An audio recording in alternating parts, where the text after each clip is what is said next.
There's a lot of wonderful things to say about 7th and H. It's actually kind of hard to figure out where to start. This building in a lot of ways exemplifies, I think, what makes Mercy Housing's mission a little bit different maybe than some other affordable housing providers. We're very focused on the idea that we're building better communities, building healthier communities. And so part of that is a commitment to working with other organizations. On the ground floor of this building is a federally qualified health center. Socially, I think what's super interesting about this building is that it's actually got a really interesting mix of residents here. So about half of all the apartments are set aside for folks that have been homeless at one point. And the other half of the units are set aside as workforce housing for people that are looking for studios or one-bedrooms here in downtown Sacramento. I've always been really independent, so having my own apartment finally that's mine with my name on the lease, it's really helped me. I got a really stable job. I'm actually a caregiver. It's actually really good because we're near all the regional transit, so I don't have to have a car.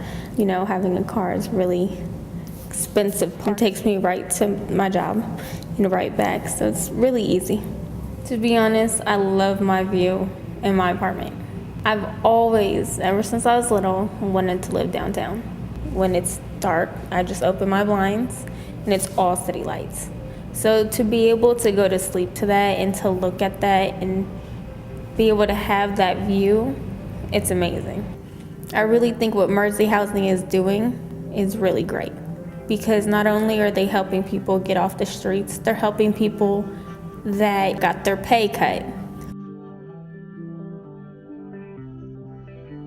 I do heating, ventilation, and air conditioning and sheet metal. My dream was to buy a home just like every other American. But in 2008, it seemed like the work was starting to slow down for residential work, and that's what I do. And then I found myself to be homeless. So I went over to the Volunteers of America men's shelter, and I spent a year there. For me, being in here, it's just so helpful. My case manager at the Volunteers of America told me, go down, sign up for SHRA, and then they sent me to 7th and H. And it took me like 3 days to, fully grasp that, I got my own apartment, I got the keys, I'm no longer homeless. It was just really emotional, it just kind of shocking in a way. But I'm still adapting. It's only been like a couple weeks now, and I'm very grateful. Right now I have some medical problems. I'd like to have my corrective surgery and then get retrained and head back in the workforce. I was very interested in the solar cell array up on top. I did buildings before like that. I do the HVAC, and maybe sometime I could take a tour. I'm just very interested in that type of stuff. A striking feature about the building is the solar array that kind of hovers over the top of the building. There's 680 solar panels up there, and it's generating about 50% of the electrical load for the building. It also has solar hot water up there as well, and that's generating a lot of the domestic hot water for the building's use for the residents. We're using about 49% less energy than the strict California energy codes require, which is pretty substantial. And so the cool thing is that we have the residences, the case management, and the clinic space, which is really intended to be this kind of holistic environment to house the whole person and help break the cycle of chronic homelessness.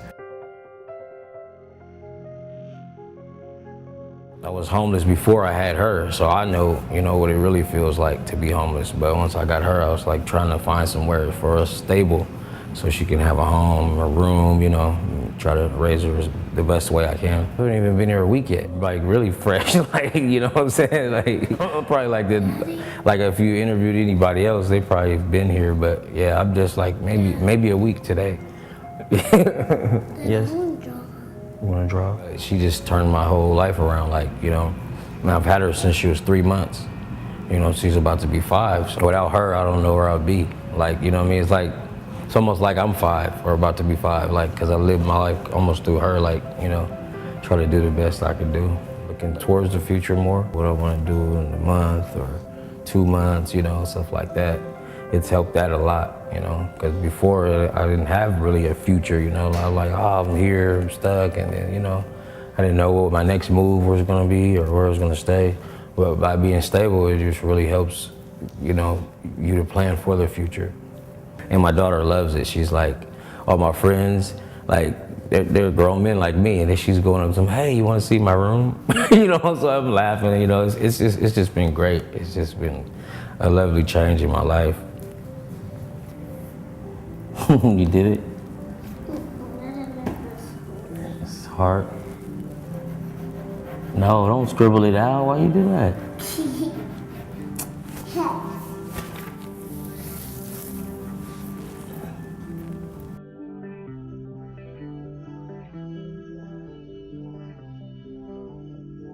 This is now a home for at least 150 people.